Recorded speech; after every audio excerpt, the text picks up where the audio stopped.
So welcome. If you're here for Culminating Activities and Assessment and Capturing the Civic Experience, you're in the right place.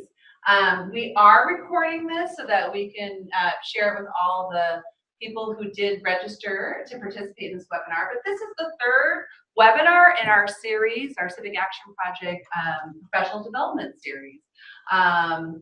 So thank you for attending. For those of you who are not familiar with CRF, this is the first webinar. We're a nonprofit, nonpartisan organization. We're based here in Los Angeles, but we do work statewide as well as nationally. Been around for over 55 years.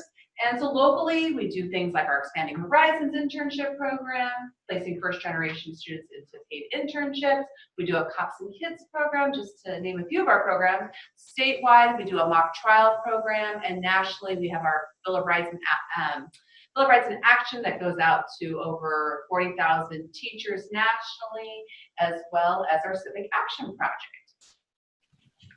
So the agenda for today's webinar is we're going to do a very quick recap of the webinar series, of which this one is the third webinar. We'll talk a little bit about CAP Culminating Activities, introducing you to what they are and why they're important. We'll talk about 3 models for conducting those culminating activities, and then we're going to be taking a look at different ways to assess student learning through Civic Action Project. So, like we said, this webinar is the third in a series that we've been doing this semester. The first webinar focused on getting started with CAP, where we introduced the first 3 lessons of the curriculum that are available online, and just sort of talked with you about how to get the program up and running in your classroom. In the second webinar, we focused on helping students plan, carry out, and document their civic actions. In that webinar, we introduced teachers to the student planners and to the student toolkit, which were sort of some of the tools available for helping kids to plan and document their work. Today's webinar is going to focus on culminating activities and assessment. And we've been, and throughout, since the beginning of the semester, we've been talking about the online support that we have available for students and for teachers. And that online support is going to be ongoing into the next semester. If you start CAP in the second semester of the school year with your students, that online support from CRF staff and from our teacher leaders who are helping to man the teacher forum on our website. Oh, and we're super thrilled to have a teacher leader for Civic Action Project on the phone with us to give you kind of her experience using CAP in the classroom, as far as how she does her culminating activity, as well as assessing her students' work. And you can see her videos live, unlike us who are hiding behind behind the computer. She's actually in front of the computer. You can see her there. It's Quinn Riddle. She teaches AP US Government and Politics, as well as econ at Alliance Environmental Science and Technology High School here in Los Angeles. She's been implementing CAP since I think 2012. And do you want to say a quick hello, Quinn? Hello, everybody. Welcome. Pleasure to be here. And thanks, Quinn. And Quinn's one of our teacher leaders who's also kind of manning the online support for teachers. So when they have questions about some sort of implementation of CAP, she is, along with Patricia Vasquez, are answering questions and helping support you online. So thank you so much, Quinn. Yes, you're welcome. So we'd like to start out by talking a little about what is a public product, which is essentially the featured attraction of every culminating activity, and also an essential element of project-based learning for those of you who have that initiative that you're trying to implement at your respective campuses. So what is a public product? It's essentially the vehicle for engaging a wider audience, and that's why it makes it so important. It gives students the ability to share their civic experience, their findings, and their recommendations to a larger constituency. Some examples of a public product could be a written report, This is something that the students can publish, share with a larger constituency, make the featured attraction of maybe a face-to-face presentation at a city council meeting, a town hall meeting, or maybe even presenting to another group who they really want to engage with their civic experience, their issue, their findings, and what their recommendations are. Another one would be a poster display, and we have an example of that right there on the slide. Once again, it's a visual, sort of acts as a script for the students as they present to a live audience. Once again, this is something, in order to give it more exponential impact, this is something the students can actually film themselves doing and then share with the larger audience. A PowerPoint, once again, the same thing. It sort of provides a visual that the students can use as a script as they provide a presentation to a live audience, and once again, something that they can share to a larger audience. And these are some ways that they can share it with a larger audience using through multimedia strategies, such as creating a website, embedding a written or a PowerPoint on this website, a blog that they can actually share with us here at CAP, and we would actually feature it and showcase it on our national website. A public service announcement, and we'll get into more details a little later on that. We actually have a contest where the students can create a public service announcement that we will once again feature on the CAP website, and that they can feature on their own website or promote through social media, and video documentaries that they can once again promote through social media. Forward to us here at the Council Right Foundation, and we would also help them promote their policy or their issue, their civic actions, their findings, and once again, it's a great way to promote additional civic action among a larger constituency, ideally helping them promote maybe some policy-related actions or policy-related recommendations, and try to find a way how they can maybe adopt those or promote those in their own communities, especially if they're dealing with the same problem or issue. So once you have, or once the students have a public product, what do you do with it? Well, we suggest that you have a culminating activity. We have some examples of different types of culminating activities that you can do with your students. But why should you have a culminating activity? Well, we think that when students present their work publicly, it really ups the stakes for them. It really makes it more meaningful to them to know that they're going to be sharing this product outside just you, the teacher. They're sharing with people in the real world, which can lead to higher quality work. Also, work becomes something that's discussable, right? Something that's really important, something that should be discussed. It deserves to be discussed with a wider audience. It provides legitimacy that this is something important to share. It's not just something that I'm trying to get a grade for.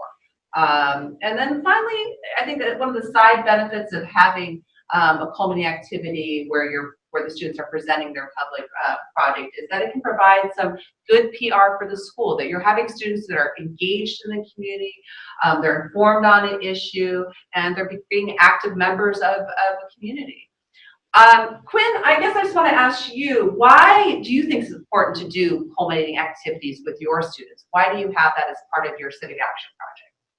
I mean, I think you mentioned a lot of them. The biggest thing is that it's more meaningful and it's not just for a grade. Like, I know that in the past I've had students who maybe were not that engaged in school for most of the year, and then when we get to CAP, all of a sudden they get to pick a topic or a problem in their community that they actually care about and are invested in, and try to educate people about, and it becomes a lot more personal and meaningful to them, and they go above and beyond. And so I think there's no point in doing something that's just going to be on a piece of paper, right? Or it's just for your teacher. If it's a civic action project, the whole point is to let the community know about it.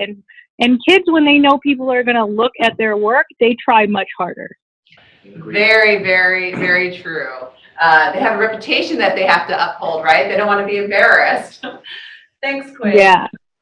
So when preparing to do a culminating activity, a couple of things to remind students is that, one, obviously their project is going to be public, that they'll be explaining or displaying it or presenting it to people beyond the classroom, right? They might be publishing it online. The teacher might be inviting outside resource people into the classroom. The students might be presenting it at board meetings.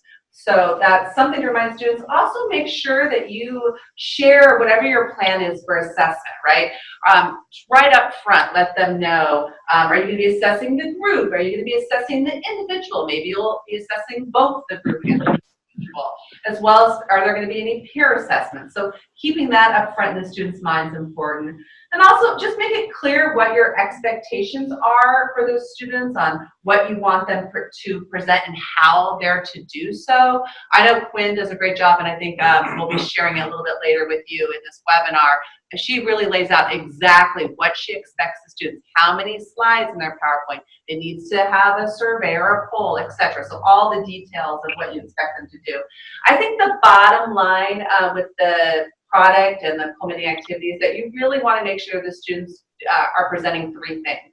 That they really are clearly presenting the issue that they worked on, they're presenting their whatever their connection to policy is, as well as laying out the different civic actions that they took to try to make an impact on their issue.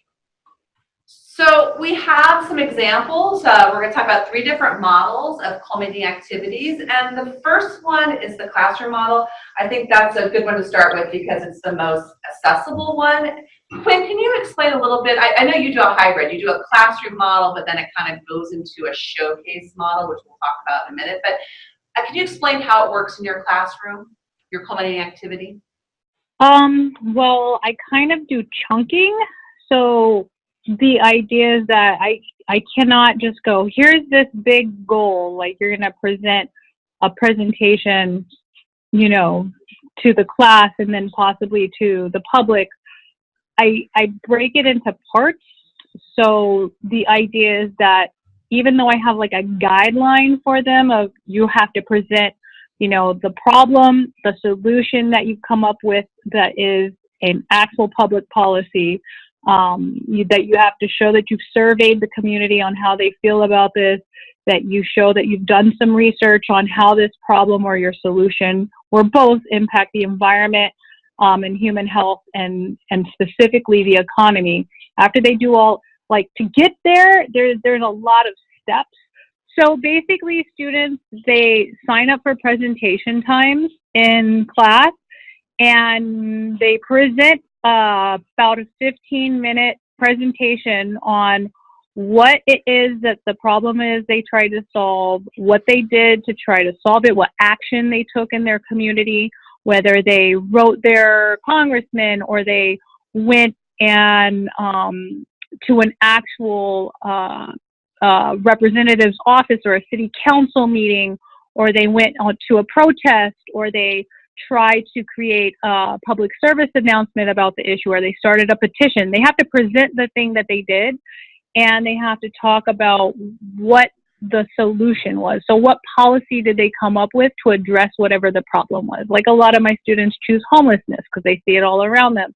Or a lot of them have chosen, you know, like ending animal cruelty or animal testing on animals. So like what they go through, the presentation is all about the steps that they took to solve the problem, what they did, the civic action they engaged in, and also the research that they engaged in. Like, why is this even a problem? So they present that in front of the class and they talk about the solution. What's the policy that's going to solve this problem? Like, let's really focus on the solution, right? We want to be happy here. Like, how do we fix this? And they talk about what laws or what rules could the government enact to fix this problem and how will it help? And then once they do that, the rest of the class grades them. They have like a scorecard and they get graded on their presentation and how they hit all of those notes. And then the top 30 or so students who score really well, we get a bus and we go to the CAP showcase, and then those same kids present their presentations there, a more abridged version, but that's kind of like how it works. Great, thanks, Quinn. Also, just really quickly, I do remember you mentioning that you don't wait to the end for the students to actually complete their presentations, that you ask them to do their presentations, or at least create a PowerPoint or some sort of presentation towards the middle of their project so that they can use that presentation other places. And I think you had a really neat example of the girls who visited Dan Katzer. So basically, like about 2 weeks into the project, after they choose their topic, they do a poll, and they have to also go and document their project in some way, shape, or form.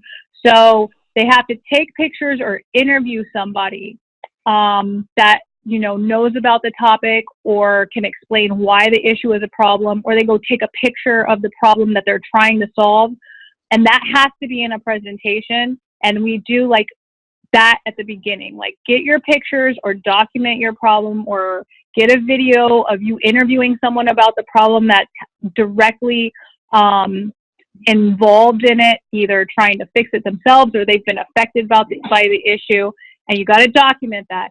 And then you also have to have a survey or a poll done about how the community feels about the issue, and you got to get that done, because you can't really move forward in trying to solve the problem unless you understand the problem and how the community feels about that. And they put that information, those pictures or that video or the poll data in graph form in slides, and they practice like these little mini presentations in class. Like, here's the problem I chose, here's what the community thinks about it, and here's proof that it actually is a problem. Like, here's someone talking about how it affected them, or here's a picture of all the trash in the river, the LA River. That's great, Corinne. Thank you so much. And the classroom model also involves bringing in people to the classroom, whether it's parents, teachers, other stakeholders that possibly the students have met along the way that can participate in the culminating activity. In which case, the classroom model almost becomes an intermediate step to get to the school-wide model. We have a school in the Bay Area, Royal High School. They have a senior graduation requirement, a community action project. And what they do, there's like 6 classrooms participating. Students present in the classroom, and then the students choose the top 3 presentations from each classroom. Those top 3 presentations will then convene on another day on either the cafeteria or the school library during lunchtime, and then that becomes their showcase event where they invite guests, ideally individuals that they've encountered, that they developed or engaged, that they developed the project, and then that becomes your showcase event, and other students can stop by to watch their presentations, invited guests, teachers, and then that, once again, that becomes your culminating activity. So it begins with the classroom model where they choose some top presentations, and then those top presentations become the basis for the school-wide model. And once again, the entire school is invited to see their presentations on a variety of issues, and that's where all of the guests are invited to attend and participate and observe and once again see those presentations by the students. Finally, the conference model, and Quinn actually mentioned the CAP Showcase, which we have annually. This is a county-wide culminating activity, and we invite usually somewhere between 7 to 10 high schools that participate, around 200 students, and the students essentially, and actually Laura will describe this activity in more detail, but it's essentially a gallery walk where the students all get to see each other's presentations. And what's really great about that is that the students get to see some of the issues that other students are addressing throughout the county. Sometimes they're very different, and sometimes they're exactly the same, so they can actually get some advice or get some pointers on exactly how they might want to address the same issue in their community, having seen how maybe another group decided to address that issue. Once again, we invite elected officials, we invite administrators, and we definitely encourage the students to invite any of the other people that they may have encountered and engaged as they develop their project.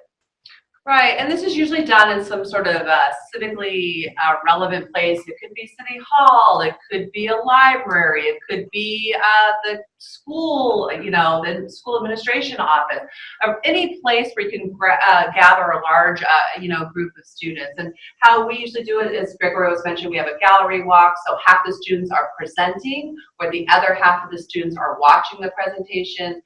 So there's 3 minutes for the students to present, 2 minutes for the students who are watching to ask questions and to evaluate. We also have, as Gregory mentioned, invited guests, so public officials and other administrators, etc., who are also participating in this questioning process. And then halfway through the allotted time, those students who were presenting will switch roles. So then they'll now be observing and watching and asking questions while the other students have an opportunity to present. Then the students will vote, and the final 3 will present in front of the entire group on the stage. So there's a variety of ways that these culminating activities can take place in the classroom, as well as a variety of different media used, whether using a PowerPoint or even just a plain poster sheet that you can see in this picture, where students are just writing down what their issue is, what their policy connection is, and what their different actions are. And as Laura mentioned, it's a great opportunity to introduce students to public spaces in their own city or town.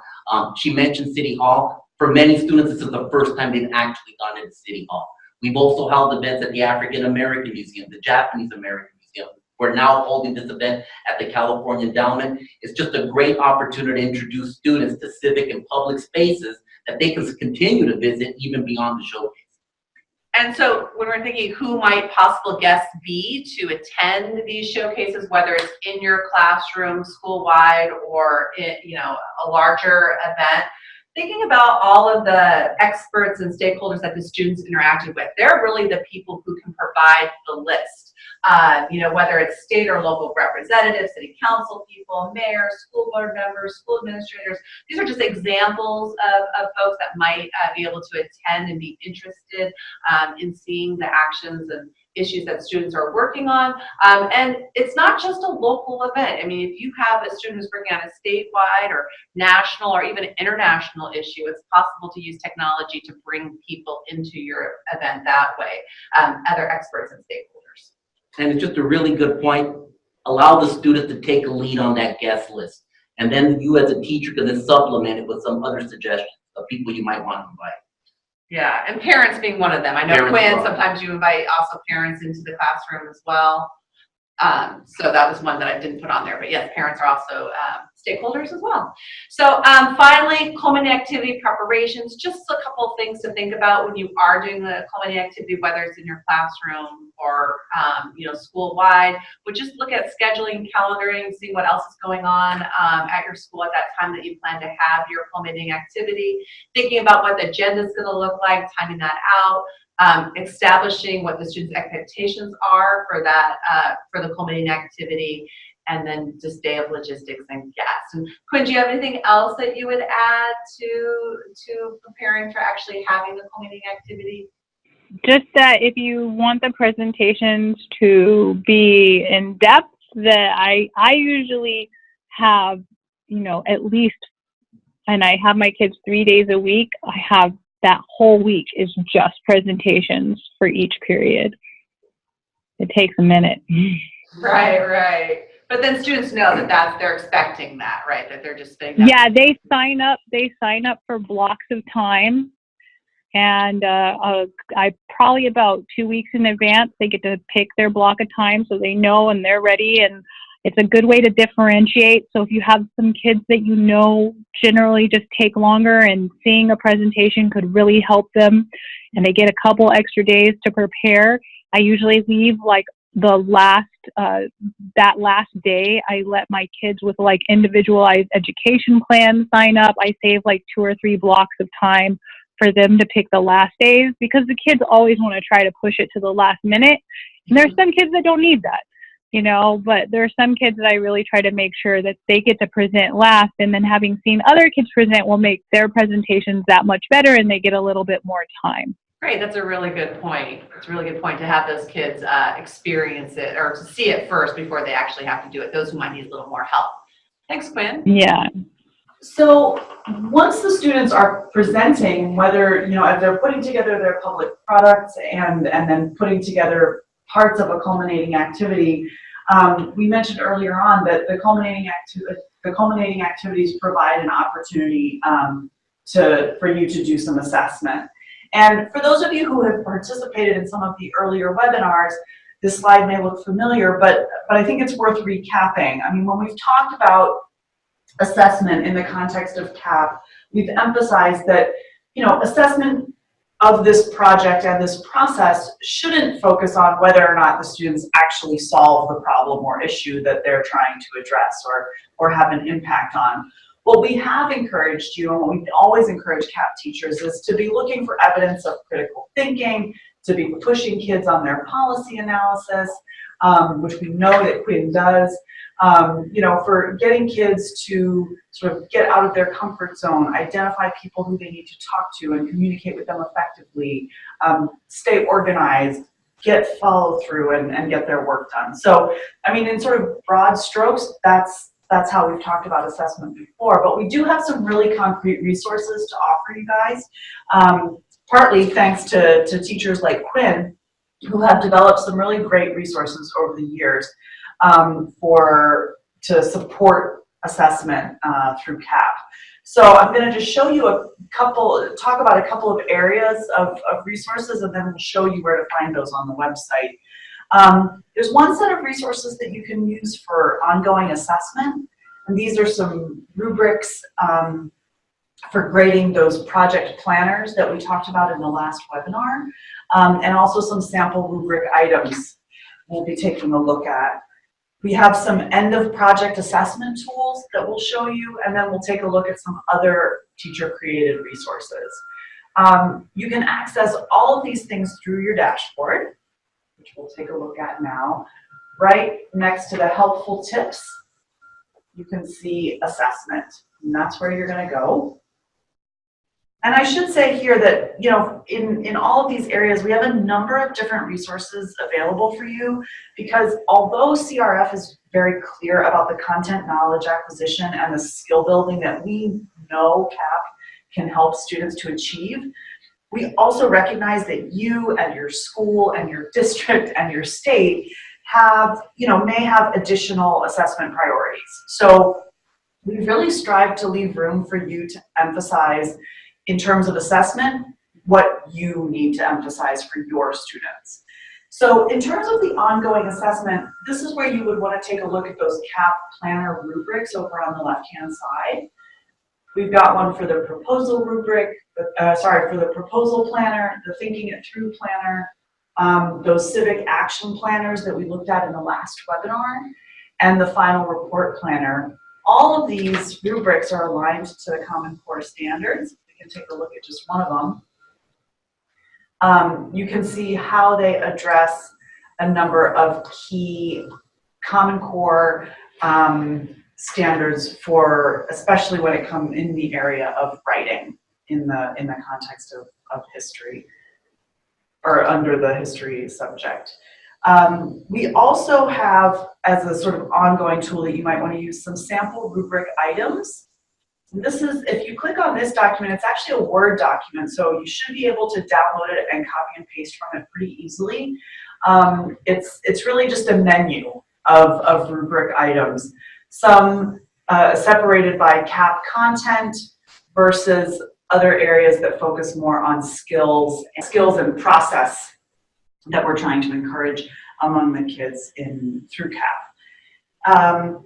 We also have a number of end of project assessments, and here I want to show you some resources that Quinn developed that will sound familiar now that you've heard her describe the presentation guidelines and evaluation that she gives her students before their culminating activity. So this is a sample of what Quinn provides to her students. I don't know, Quinn, if you want to give us some highlights or lowlights from this document. Well, before they even start the project, we, like you mentioned before, we talk about the ultimate goal.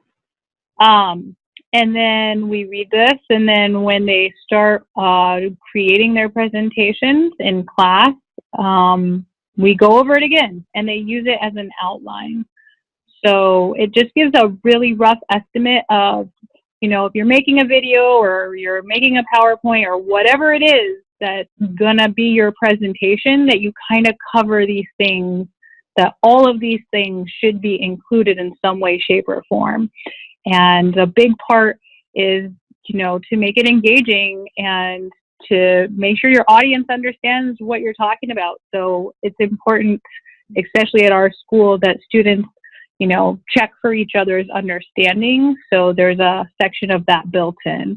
And then the students get to grade them on it. And a bit, you know, part of it is not just, you know, understanding the the problem and saying it all in your own words. It's using evidence. So if you say that, for example, the Los Angeles River is, you know, polluted, or you say that animals being tested on for makeup purposes or whatever is a problem, you have to prove it with evidence, and the evidence has to be related to an effect of the economy, people's health, or the environment.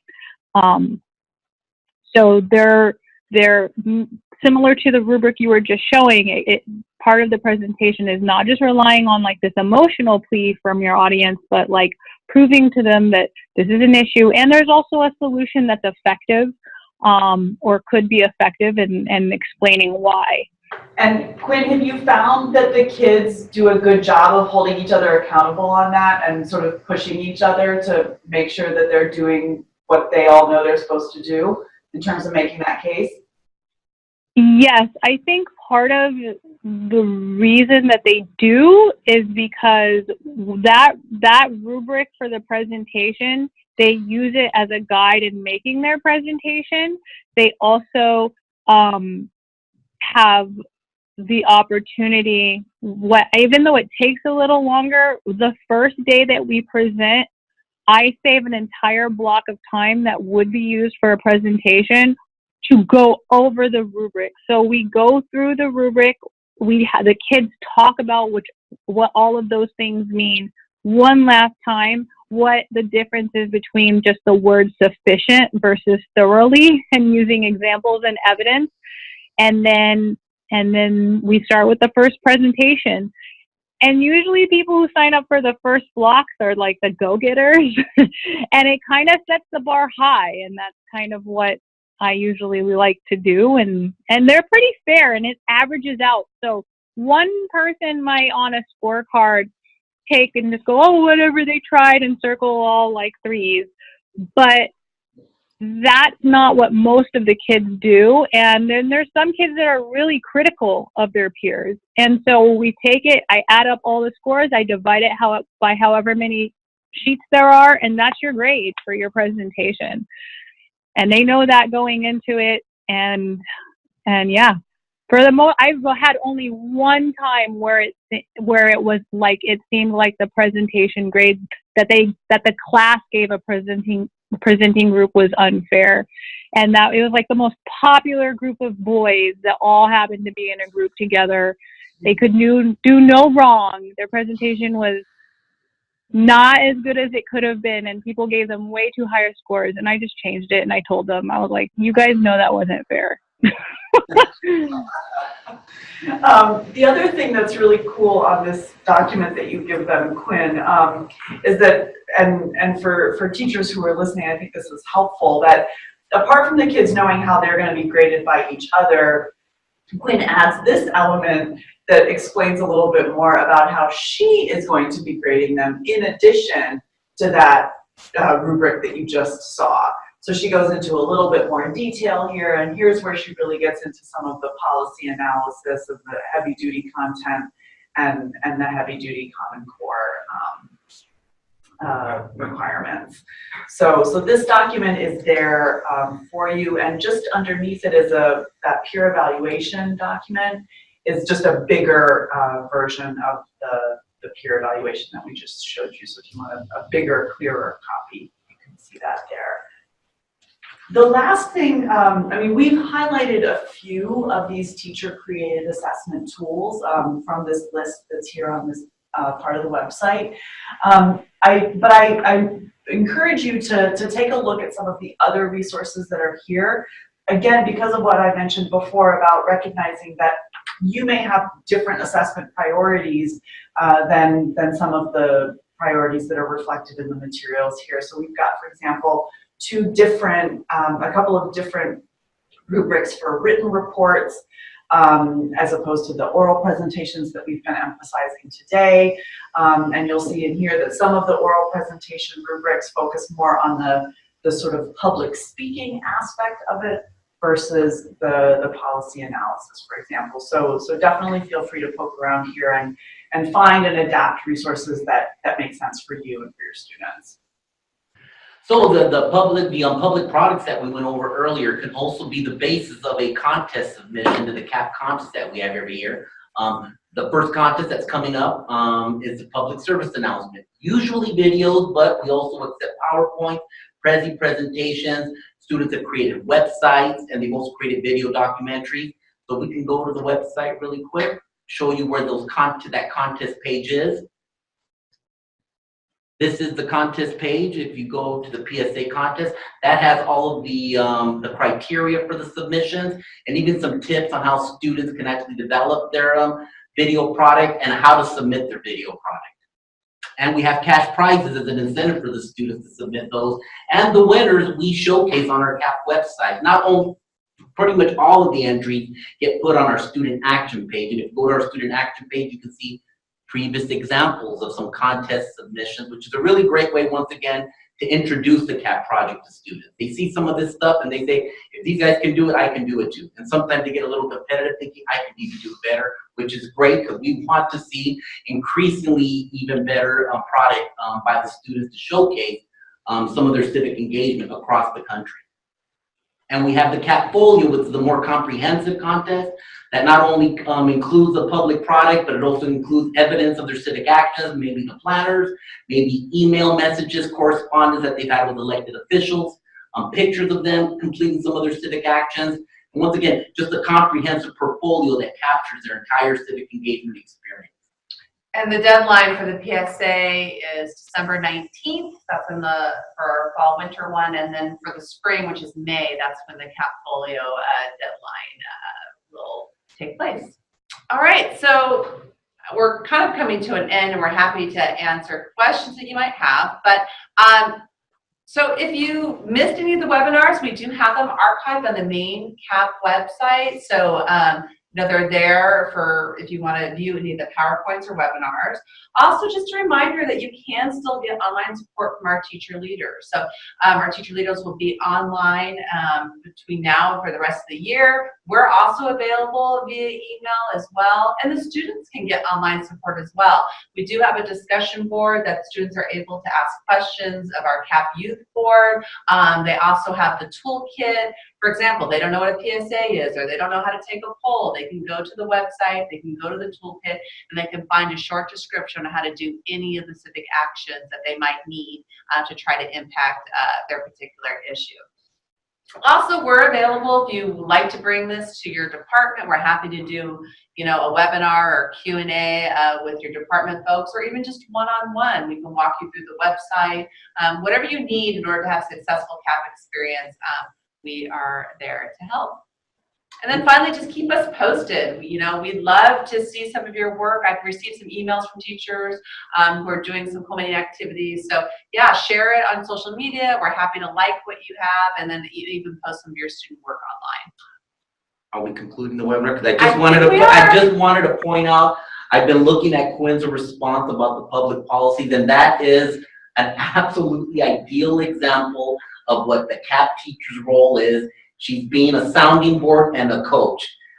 She took some of the students' initial civic actions and she kind of redirected them for them to be looking at public policy as opposed to simply focusing on school policy. Once again, I think it's just a great example of what the CAP teacher's role is as a coach and a sounding board for the students as they develop their project. So great job of that. Thank you. And just to clarify for anyone who may be watching a recording of the webinar and can't see the chat section that we're referring to, one of the participants asked a question about, can kids focus their CAP on changing a school policy as opposed to a public policy? And Quinn gave a great explanation of how she would push the kids to take that issue, say for example, school lunches, up to a local or city or state or national level. But it is worth mentioning that that teachers who do CAP across the country have at times had students address school policy issues, and Quinn mentioned that they did have that at her school as well. But we do encourage you, if you want to take that approach, or if any of your students want to take that approach, to make sure that you're right up front and transparent with the principal right from the get-go, that students are interested in tackling some some issue like that. But I think we've But had students right. address like AP, the availability of AP courses and things like that. Condom distribution Right. in schools, Restrooms, of course. restrooms being open, so there's a variety of schools. I think we just hesitate against having every CAP group work on a school issue because then it becomes really overwhelming for the administration. So And if you because- have a yeah. few, that's fine, but you really, again, focusing on local, state, national, international. And it's really not compelling the students to get out of their comfort zone. It's very convenient for them to just remain on campus. What you really want them to do is to really look beyond the campus and really engage in issues that's affecting everyone in the community, not just the student body at their respective school campus. Thank you very much. Thank you, and don't hesitate to be in touch with any of us if Yes. you have any questions. We're here to help. Thank you, guys. Thank you, Thanks, Quinn. Really Quinn. appreciate it. Thanks. Thank you, Quinn.